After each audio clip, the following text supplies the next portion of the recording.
On this episode of Travelogue, it's adventure time as we make our way into Tibet, retracing the fabled Tian Horse Trail. We're taking on Death Valley for your viewing pleasure, before a welcome bit of food and questionable dancing in Lulan. Onwards and upwards as we head to Subak Castle, before reaching the highest point on our trip, an astounding 5,013 meters at the Mila mountain entrance. Finally, we arrive in Lhasa and take in the incredible atmosphere of this iconic city.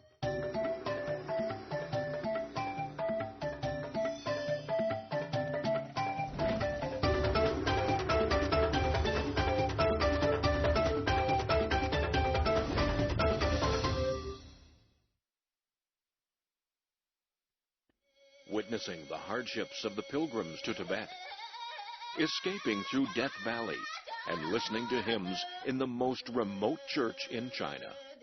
These are some of the highlights of an amazing adventure along the 1,500-year-old Tian Horse Trail. Travelogue takes you on a legendary and perilous journey, joining a modern-day caravan as it winds its way among the rugged mountains from Yunnan to Tibet. It's a journey through a land of almost untouched culture and natural beauty. Retracing this fabled cultural and economic lifeline in China's history, join Travelogue on a 3-part series, Adventure on the Tian Horse Trail. In the second part of our Tian Horse Trail adventure, starting from Lijiang in Yunnan, we finally made it into Tibet. We watched in wonderment at the extent of human resilience during a pilgrimage, surveyed a salt kingdom at the center of many wars throughout history, and took a hike around the Lake Geneva of the Orient. It's been a thrilling adventure, and one that's not about to end just yet.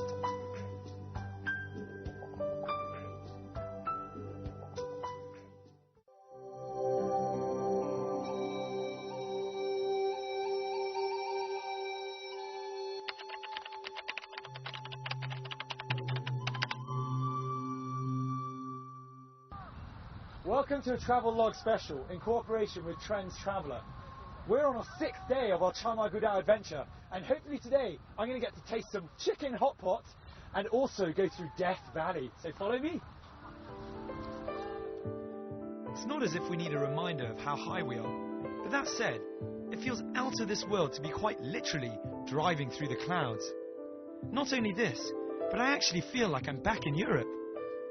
Yet we're at 2,800 meters in the Lulang forest, a 100,000 hectare sea of trees on the east side of Mount Sagilla, the 15th highest mountain in the world. The resemblance to Europe stems from the mild weather in southeastern Tibet, which nurtures this lush woodland.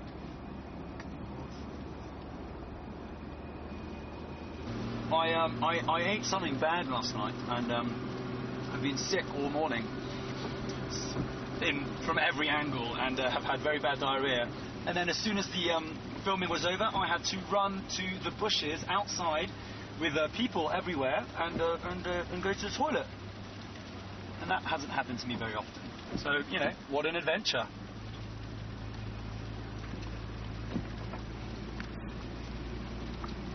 We arrive at the Tongmai Bridge, built in December 2000.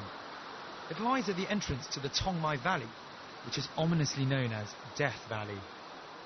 This part of Tibet has a dark history due to the natural instability of the terrain. In June 2000, the largest landslide in China in the past 100 years swept through here.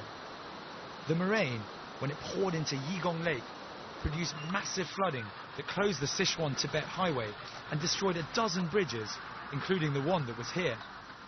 The repercussions were felt far beyond China, all the way to India, which lies downstream from the lake. Well, we managed to cross the Bridge of Death, and we're now driving along at a relatively slow pace because the road is intensely narrow. I mean, you really can only just fit the one car on this road, so I hope nobody else is coming the other way. There's about a 200-foot drop on our left-hand side, and I just hope it doesn't rain, because if it rains, it's going to be easy to slide off. But this is it's adventurous. It's an adventure. It's an adventure. It's also gets the blood running, you know. This is probably the only time on the whole journey that I wish I was the Magwoto walking rather than being inside this toy rattle. People talk about being thrown around like a rag doll, and that's exactly how I feel on the road through Death Valley.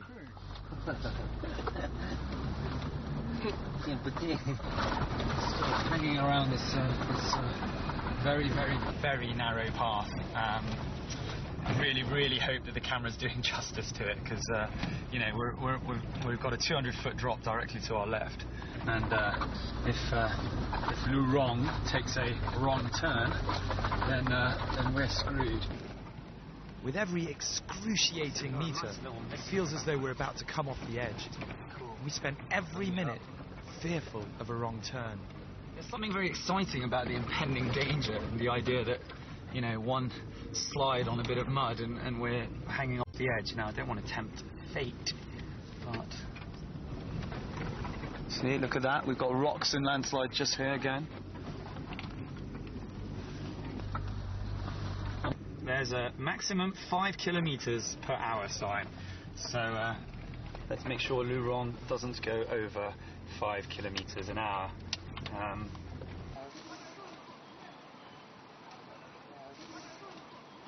So we've literally, we're going to have to stick ourselves to the side to let some cars through. But look at it, I mean, it really is a road for one car. I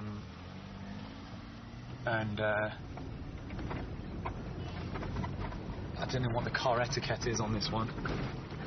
But look at that, there we go, there's the drop. There you are, Sonny. And now, we need the Trends Traveller leading car to get us out of yet another perilous situation. A 5-car convoy going one way, a 21-car convoy going the other, and a large truck in the middle.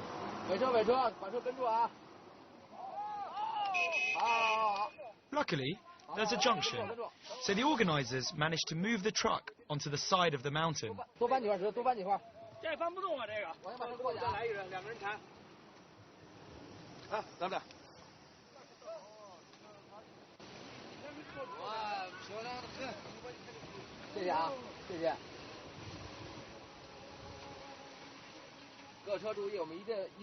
Eventually, we all pass, without any of the cars sliding into the precipice. On the left-hand side, there's evidence of another major road collapse. 14 kilometres and 3 nail-biting hours later, we emerge physically unscathed. But hopefully, there's a reward awaiting us ahead. In a more relaxing atmosphere, we find our reward, a healthy portion of the famous Lulang chicken hot pot. There's nothing more likely to make you hungry than what we've just been through, and it's clear that the group thinks so too. Happy eating!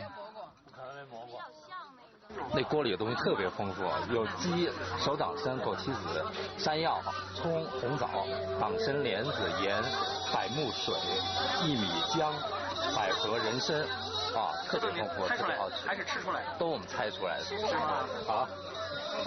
So I'm getting to finally try this chicken hot pot, and the interesting thing about this is that it's the actual stone from which it's cooked has been taken from the mountains up above, and everything inside is organic. Let's see how good it tastes. Good.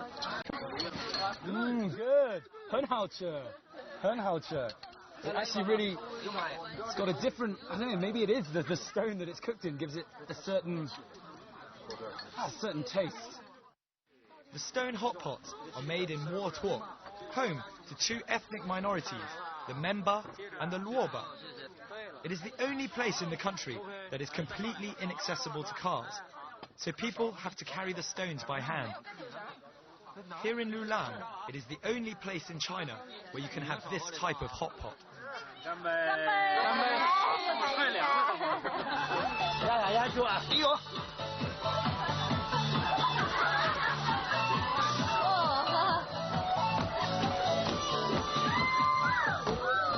Our drivers have hit the dance floor, and all I can say is that Tibetans really can dance. There are many styles of Tibetan dancing according to different regions.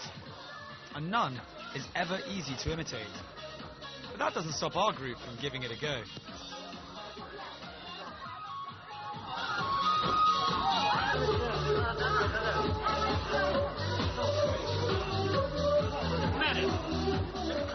Keen to immerse myself in Tibetan culture, I weighed in with my excruciatingly awful dance moves. It's a slight contrast with the beautiful free-flowing dancing we'd been treated to minutes earlier. That said, the ladies are extremely polite and actually attempt to replicate some of my moves.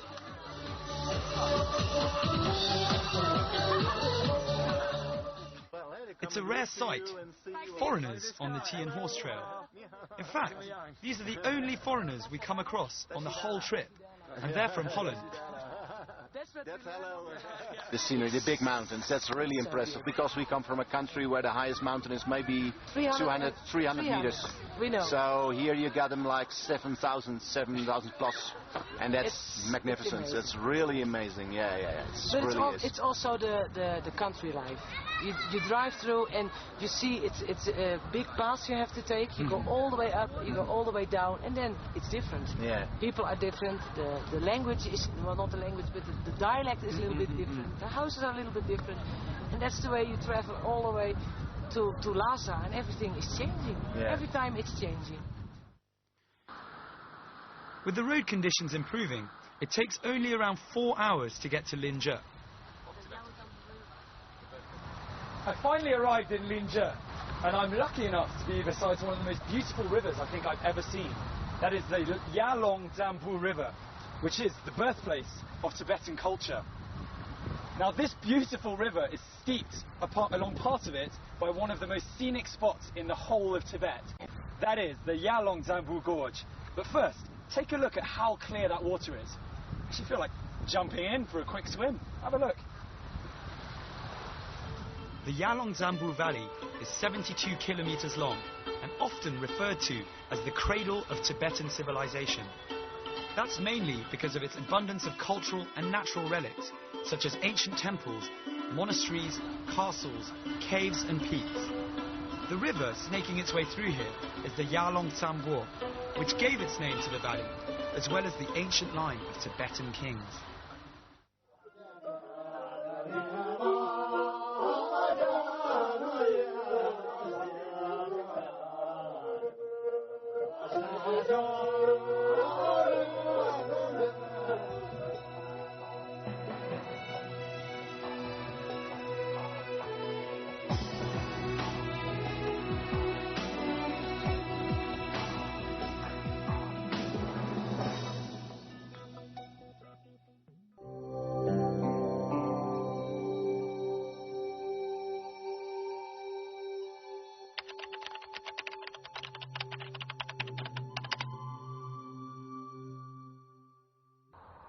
Our first stop today is Shuba Castle. Built in the latter years of the Tang dynasty over 1,000 years ago, Shuba is the best preserved castle in the region. Legend has it that King Gazar, the great hero of Tibetan people, confronted the Qingba Nabu monster here. For 3 years, King Gazar was unable to defeat it, but then he received some divine assistance. The gods informed him that the monster was weakest at dawn. Armed with this knowledge and with his sword, King Gazar was finally able to vanquish the monster of Shuba Castle.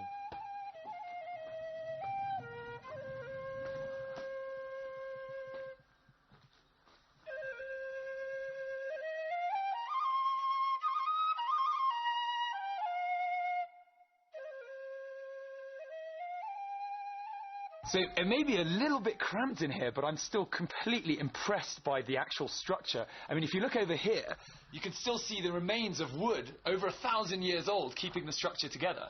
And then if you come and look over there, you can see some holes from which you can look outside. Extremely impressive. Well, our luck was bound to run out sooner or later. We've taken a wrong turn from Shuba Castle and find ourselves 150 kilometers adrift of our next destination. In the end, our detour is 300 kilometers long, but at least we make it to a sacred Tibetan lake, a place you can't and won't want to miss.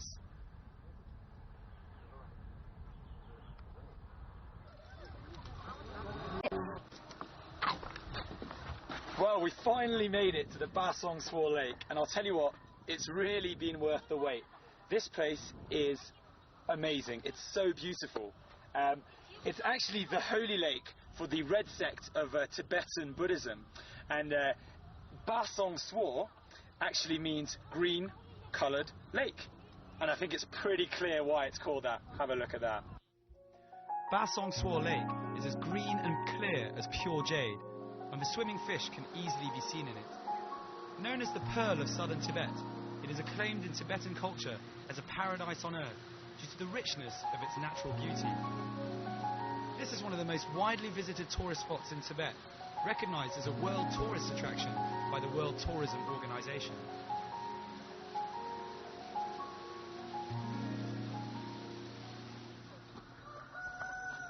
There's more to the lake's appeal, however, than just aesthetics.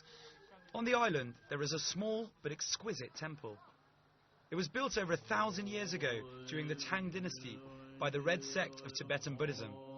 Monks of the Nyingma sect, because they wore red hats, were better known as the Red sect. Founded in the 11th century, it is the oldest sect of Tibetan Buddhism. It observed practices of Buddhism that were deeply rooted in the Chubo kingdom of the 8th century. So the sect called itself Nyingma, a word meaning ancient and old in the Tibetan language. Because of its age, the sect is closely associated with animism and with the worship of sexual reproductive organs.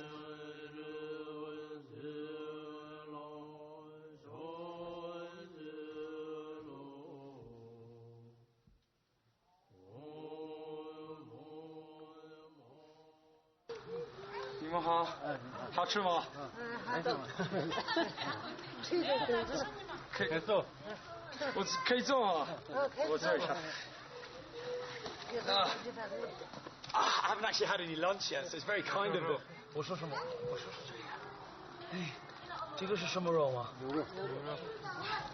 I haven't had any lunch, and everyone's looking at me very enviously from the side. It's good.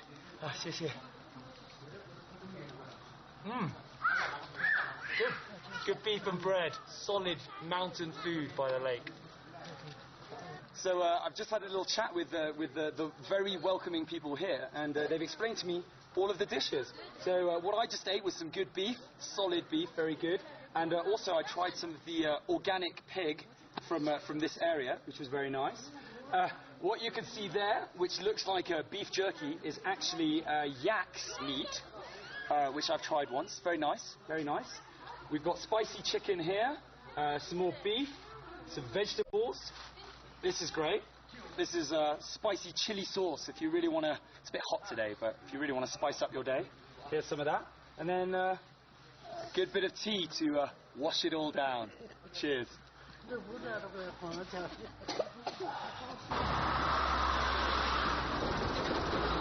So we're at the Mila Mountain entrance, and guess how high we are? 5,013 meters, 25 centimeters high. That is extremely high. In fact, that's the highest we've been this entire trip. I'm not actually feeling any altitude sickness, which is strange, and I've been told not to get too excited, even though this is the highest I've ever been in my whole life, ever. So I'm going to try and not get too excited, but what I am going to do is I'm going to throw lots of Tibetan Buddhist good wishes up in the air, so follow me. Now, my Tibetan good wishes. Yay! Yay! Yay! Yay! Yay!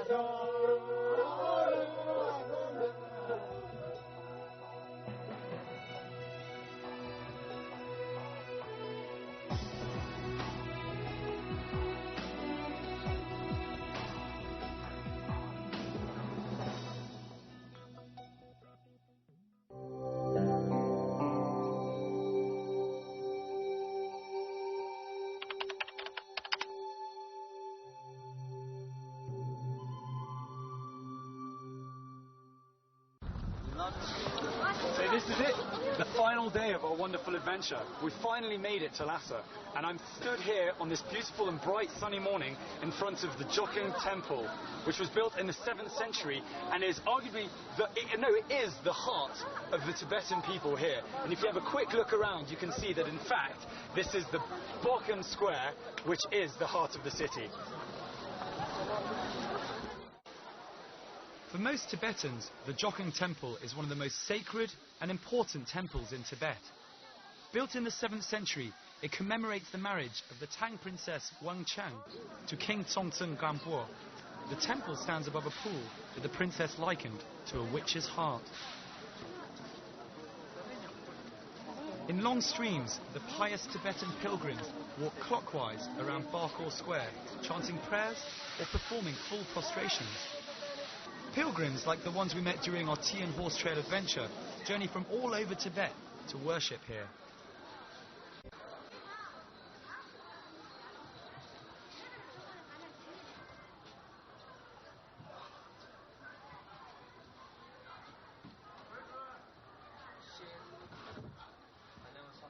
It's easy to be swept up in the wondrous swell of humanity filling Barkor Street, which surrounds the Joking Temple. It's a lively and bustling place, roughly 600 meters long. The whole of Lhasa has a distinct religious feel about it, but Barkor Street is both a religious and trade centre. You can pick up all sorts of goods here, from food and traditional Tibetan merchandise to all sorts of religious artifacts. I'm also very surprised to find such an international vibe in Lhasa. There certainly seem to be as many foreigners here as I've ever seen in any Chinese city. An uncommon sight for some, a normal thing in Lhasa. Tourists and pilgrims, tradition and modernity, both seamlessly mixing in this part of the world. Lhasa was our final destination, and it's also the final destination on the Chama Gudao for our tea.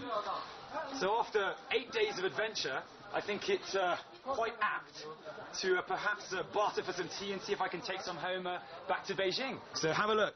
This is actually Yunnan tea, Yunnan Xiaguan something cha. Well, obviously my Chinese isn't good enough, but if you have a quick look, they actually have the characters emblazoned across the block of tea. So Xiaguan is what it says here. Signifies it's tea produced in Yunnan. So it's followed our entire journey of the Chama Gudao. Pretty interesting. 这是多少钱？一斤多少钱？一个10块。So I've just purchased myself some Yunnan tea, and I think it's pretty significant that they were trying to sell me the Sichuan tea, but I actually wanted tea that's followed the exact same route that we have over the last 8 days. So I'll happily drink this and have some great memories. 10块吗？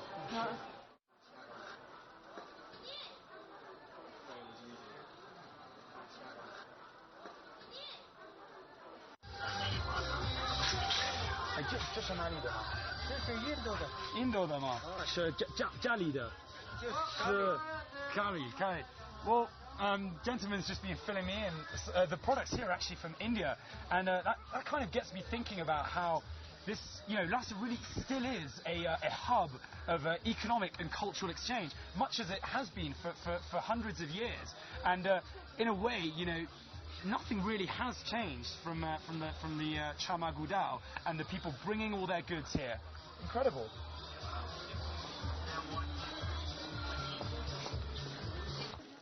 The cultural mix of traditional Tibetan culture and Western influences is clear to see. This is especially true in art circles, where tanka, the traditional Tibetan paintings, sit side by side with oil paintings depicting everyday Tibetan life.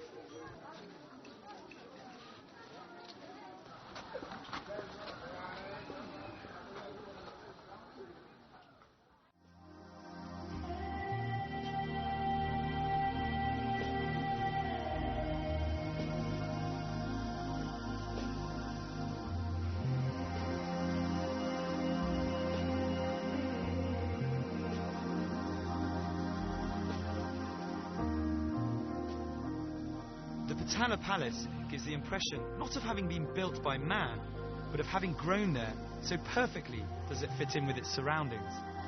I'm humbled by its beauty and magnificence as much as the Tibetans, and all those who respect and are fascinated by Tibetan culture. Well, I'm stood in front of the extremely impressive Potala Palace, and I'm trying to put myself in the position of the Magwoto along the Chamagudao, because this is actually the first thing they would see from miles away, and I'm sure that there would be a huge sense of relief as they saw the Potala Palace across the landscape. However, in a sad way, this is actually the end of our adventure along the Chamagudao, and it really has been something deeply, deeply impressive for me. I mean, I can't go through all of the highlights, but possibly the pilgrimage and watching the people and how long that it takes for them to arrive here in Lhasa, and also surviving Death Valley was obviously a big, big highlight. But in any case, this is just the end of the beginning. So make sure you join us for another Travelogue special. I'll see you next time. Bye!